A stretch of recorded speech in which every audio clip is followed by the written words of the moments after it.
दोस्तों, ये हकीकत है कि पाकिस्तान आज़ादी के बाद वही सियासी और मुआशी निज़ाम जो अंग्रेज़ बरसग़ीर में लूट खसूट के हवाले से लाया था, पाकिस्तान ने उसी सियासी और मुआशी निज़ाम को चंद तरमीम के बाद अपने मुल्क में नाफिज कर लिया। वो तमाम निज़ाम सूदी बैंकिंग पर मबनी था, जिसको हमने मजहबी रंग देकर अपने मुल्क में नाफिज कर लिया, जिसका नतीजा आज भी हमारे सामने है कि पाकिस्तान के 75 साल गुजरने के बावजूद पाकिस्तान इतनी तरक्की नहीं कर सका, जबकि पाकिस्तान पर सूद बढ़ता ही चला जा रहा है। वजारत इत्तलाआत की एक रिपोर्ट के मुताबिक पाकिस्तान में 7.5 करोड़ अफराद गुर्बत की लकीर से नीचे ज़िंदगी बसर कर रहे हैं, जिससे ये बात वाज़ेह होती है कि पाकिस्तान में गुर्बत, बेरोज़गारी, भूख, अफलास और जहालत का सफ़र कोहे हिमालय की चोटियों की जानिब जारी और सारी है। क्योंकि जिस मुल्क में लोगों की एक बड़ी तादाद पहनने के जूते से महरूम हो और सहाफ़ी ज़ाती जहाज़ तक के मालिक हों, उस मुल्क के लोगों की हालत भला कैसे बदल सकती है।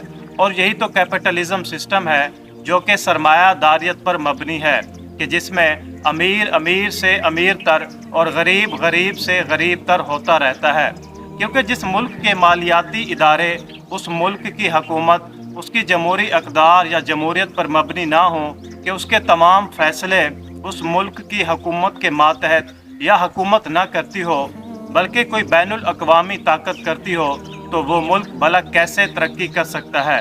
और आपको ये बात भी पता होनी चाहिए कि जब से अफ़ग़ानिस्तान जहाद शुरू हुआ और जनरल ज़िया-उल हक़ इस निज़ाम में आया, तो उस वक्त आपका IMF और वर्ल्ड बैंक से ये मुआहिदा हुआ कि वज़ीर ख़जाना, सेक्रेटरी ख़जाना, गवर्नर स्टेट बैंक और चेयरमैन FBR, ये चारों ओहदे आप आलमी ताकतों की मर्ज़ी के बग़ैर मुतय्यन नहीं कर सकते। इसलिए हुकूमत में इमरान खान आ जाए, नवाज़ शरीफ आ जाए, मरियम नवाज़ आ जाए, शहबाज शरीफ आ जाए, सिराजुल हक़ आ जाए या कोई और, ये चारों ओहदे आलमी ताकतों की मर्ज़ी के बग़ैर मुतय्यन ही नहीं हो सकते। क्योंकि 1977 से पहले पाकिस्तान एक लीगल, कानूनी और एक डॉक्यूमेंटेड रियासत थी। हाँ, वो सरमायादारी असूलों पर मबनी थी, लेकिन अफ़ग़ानिस्तान जहाद के लिए सब डॉक्यूमेंट फाड़ दिए गए।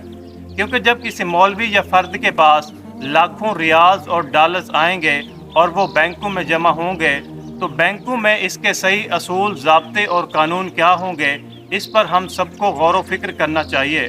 क्योंकि पाकिस्तान का मुआशी निज़ाम उसी एडम स्मिथ के असूलों पर है। क्योंकि उसने बंगाल में ईस्ट इंडिया कंपनी से हासिल होने वाली दौलत के बारे में खुद एक किताब द वेल्थ ऑफ नेशंस में लिखा, और जबकि उसने उसी किताब में इनविजिबल हैंड का लफ्ज़ इस्तेमाल करते हुए ईस्ट इंडिया कंपनी की बरसग़ीर में लूट मार को आज़ादाना तसव्वुर ख्याल किया। क्योंकि जिस मुल्क के तमाम दाखिली और ख़ारजी अमूर वो मुल्क खुद तय नहीं कर सकता, तो वो मुल्क ग़ुलाम होता है। क्योंकि उसके तमाम दाखिली और ख़ारजी फ़ैसले बैनुल अक़वामी ताकतें करती हैं। और जब किसी मुल्क और कौम की सियासत और मईशत आज़ाद ना हो, तो वो कौम ग़ुलाम कौम कहलाती है, और ग़ुलाम कौम अपनी किताब पर भी सही तरह से अमल नहीं कर सकती। और अफसोसनाक अमर तो ये है कि पाकिस्तान वसाइल की कमी का शिकार नहीं है। खुदा ताला ने पाकिस्तान को बेशुमार कुदरती वसाइल से माला माल किया हुआ है।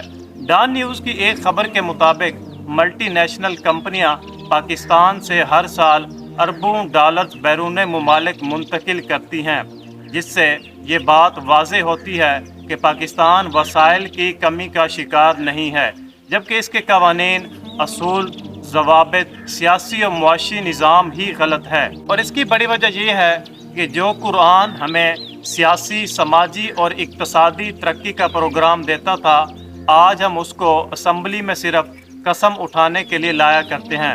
क्योंकि कुरान पाक में 756 बार गौर व फिक्र करने का हुक्म आया है, जबकि ये काम हमने काफिरों पर छोड़ दिया है और ख़ुद अपने फ़िरके की हिमायत के लिए कुरान पाक की आयतों के मुतलाशी रहते हैं। और इस तमाम सूदी निज़ाम के ख़ात्मे का तरीक़ाकार हमें सिर्फ़ और सिर्फ हुज़ूर सल्लल्लाहु अलैहि वसल्लम की ज़िंदगी से ही मिल सकता है। क्योंकि सीरत नबी सल्लल्लाहु अलैहि वसल्लम का बग़ौर मुतालिया तब्दीली निज़ाम के फार्मूले से समझना चाहिए, क्योंकि निज़ाम की तब्दीली के लिए सबसे पहले एक जमात को तब्दीली निज़ाम के लिए तैयार करना और उसकी किरदार साजी और जहन साजी करना, जिस तरह हजूर अकरम सल्लल्लाहु अलैहि वसल्लम ने अपने सहाबा कराम की जहन साजी और किरदार साजी की। फिर उस जमात की मदद से उस दौर के हालात के मुताबिक जो दौर के तकाज़े हैं, उन तकाज़ों को मद्देनज़र रखते हुए निज़ाम की तब्दीली के लिए जिद्दोजहद और कोशिश करना।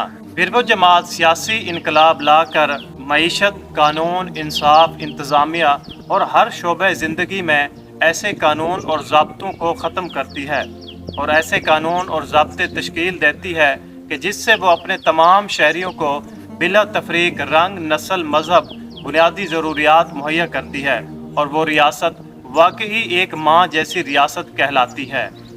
दोस्तों, उम्मीद करता हूँ कि आज की वीडियो आप तमाम दोस्तों को पसंद आई होगी। इस वीडियो को तमाम दोस्तों के साथ शेयर ज़रूर करें।